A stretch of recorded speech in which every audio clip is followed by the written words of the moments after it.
Bulletin में किसी खास कारण से हम आपको प्राइम डिबेट नहीं दिखा पा रहे हैं। उस खास कारण पर आगे आपसे बातचीत होगी।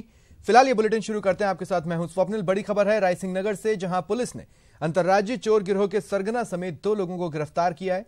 गिरफ्तार आरोपियों से 2 पिस्टल बरामद हुई है। पुलिस के मुताबिक पकड़े गए आरोपी पंजाब के रहने वाले हैं। कपड़े बेचने के नाम पर पहले ये घरों की रैकी करते थे, उसके बाद चोरी की वारदात को अंजाम देते थे। इन आरोपियों ने मुकलावा गांव में 60 लाख रुपए के गहने चुराए थे।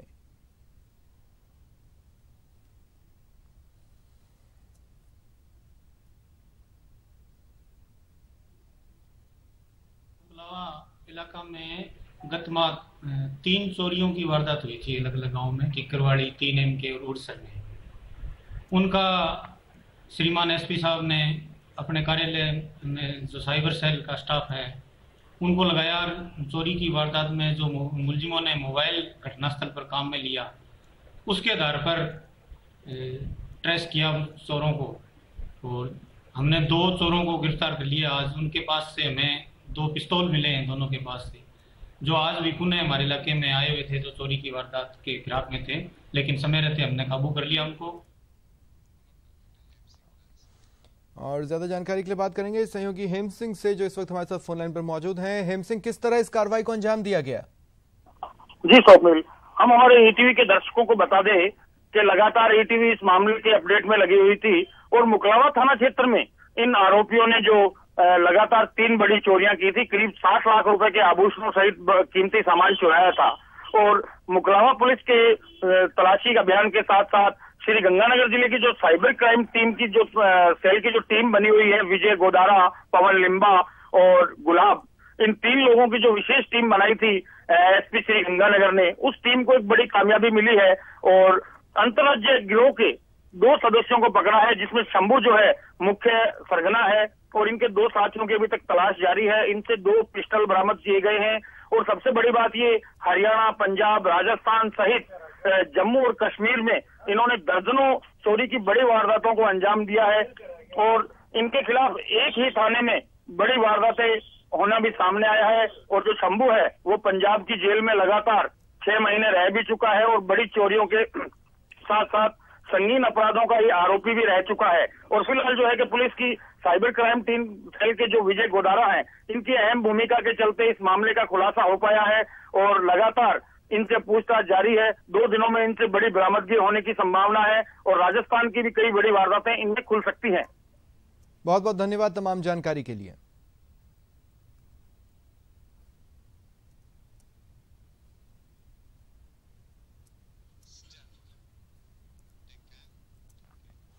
बढ़ेंगे आगे। बीजेपी सांसद सांवरलाल जाट आज पंचतत्व में विलीन हो गए। अजमेर के गोपालपुरा स्थित पैतृक आवास पर उनका अंतिम संस्कार किया गया। सांवरलाल की अंतिम यात्रा में जन सैलाब उमड़ पड़ा। बीजेपी नेताओं समेत तमाम लोगों ने सांवरलाल जाट को भावभीनी श्रद्धांजलि दी। सीएम राजे ने भी गोपालपुरा पहुंचकर सांवरलाल जाट को श्रद्धांजलि दी। कल सुबह ही सांवरलाल जाट का दिल्ली एम्स में निधन हो गया था।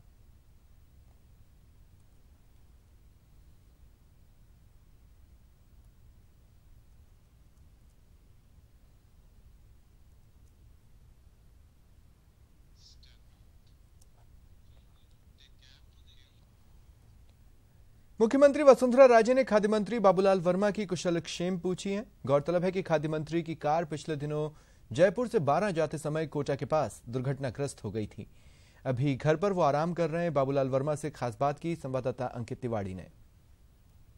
खाद्य मंत्री बाबूलाल वर्मा से मिलने आज मुख्यमंत्री वसुंधरा राजे उनके सरकारी आवास पर आई। हमारे साथ बाबूलाल वर्मा जी। वर्मा जी, ईटीवी के दर्शक और जानना चाह रहे हैं कैसा स्वास्थ्य है आपका? स्वास्थ्य ठीक है। आज माननीय मुख्यमंत्री जी पधारे थे और निश्चित रूप से माननीय मुख्यमंत्री जी की और पूरे प्रदेश की जनता के आशीर्वाद से जो दुर्घटना में मैं समझता हूँ कि मुझे नया जीवन दान मिला है और ये जनता का ही आशीर्वाद है कि आज मैं ठीक हूँ। और निश्चित रूप से माननीय मुख्यमंत्री जी आज पधारे।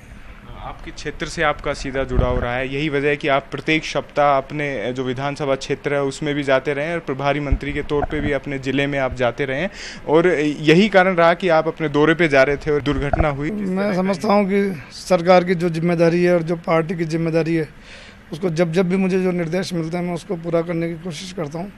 उसमें मैं किसी प्रकार की कोई कोताही नहीं बरतता और जो जिम्मेदारी है जिम्मेदारी के हिसाब से पूरा काम करने की आगे भी कोशिश करूँगा, यही मेरा काम है। ईटीवी परिवार भी आपके जल्द स्वास्थ्य लाभ की कामना करता है। धन्यवाद धन्यवाद। बिल्कुल, हम बात कर रहे थे खाद्य मंत्री बाबूलाल वर्मा से। मुख्यमंत्री वसुंधरा राजे ने भी आज उनके आवास पर पहुंचकर उनका हालचाल जाना और राहत की बात यह है कि अब धीरे धीरे उनके स्वास्थ्य में सुधार हो रहा है और जल्द ही वो अपने नियमित कामकाज में भी लौटेंगे। वीडियो जर्नलिस्ट भवानी के साथ अंकित तिवारी, ईटीवी न्यूज, जयपुर।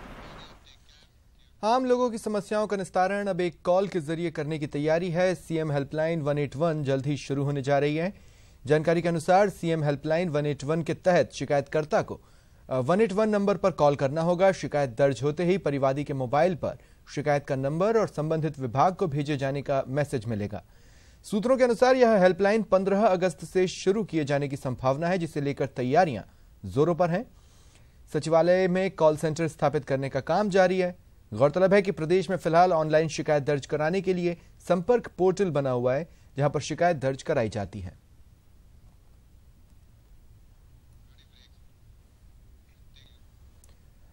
हामिद अंसारी ने देश में मुस्लिम सुरक्षा का मुद्दा एक बार फिर उठाया है और मोदी सरकार को सीधे सीधे कटघरे में खड़ा किया है।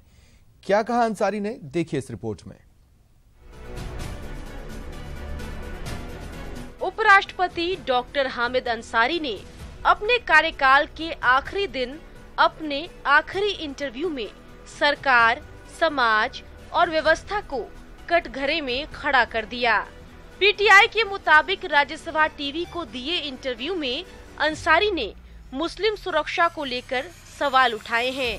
अंसारी ने कहा, ये आकलन सही है कि देश के मुस्लिम समुदाय में आज घबराहट और असुरक्षा का भाव है। देश के अलग अलग हिस्सों में मुझे ऐसी बातें सुनने को मिलती हैं। भारत का समाज सदियों से बहुलतावादी रहा है, लेकिन सबके लिए स्वीकार्यता का ये माहौल अब खतरे में है। लोगों की भारतीयता पर सवाल खड़े करने की प्रवृत्ति भी बेहद चिंताजनक है।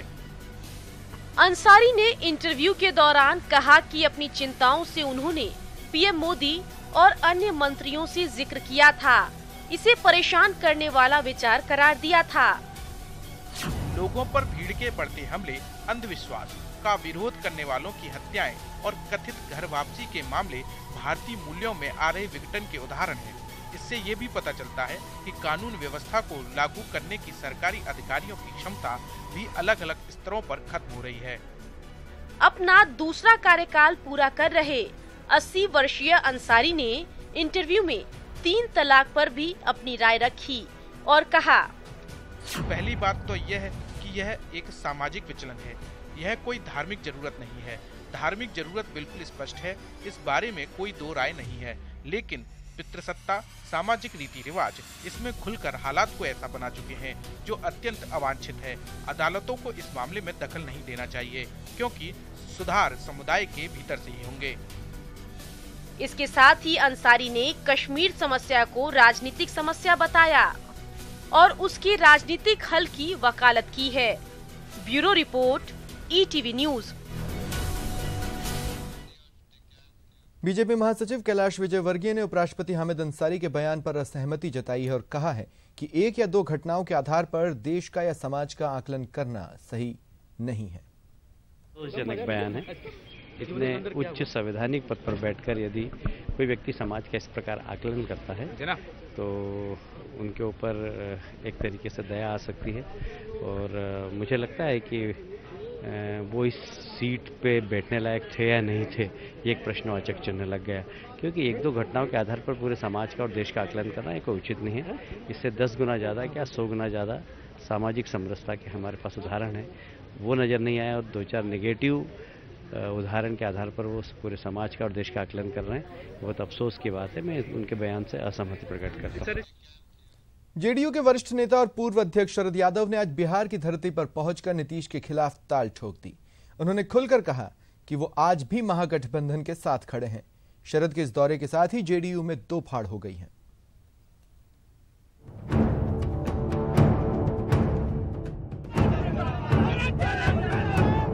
साख बचाने की लड़ाई में नीतीश कुमार ने दुश्मन को दोस्त बनाया तो सत्ता के लिए साथ आया दोस्त फिर से दुश्मन बन गया। नीतीश के दुश्मनों की तादाद में एक इजाफा तब हो गया जब शरद ने बिहार की धरती पर कदम रखते ही ललकारना शुरू कर दिया। आज से शरद यादव महागठबंधन तोड़ने के खिलाफ 3 दिवसीय बिहार यात्रा पर निकले। इतिहास में 70 वर्ष में ऐसा कोई मुझे उदाहरण नहीं दिखता है कि दो पार्टी आमने सामने, दो गठबंधन आमने सामने लड़े हों और दोनों के मैनिफेस्टो अलग अलग हों।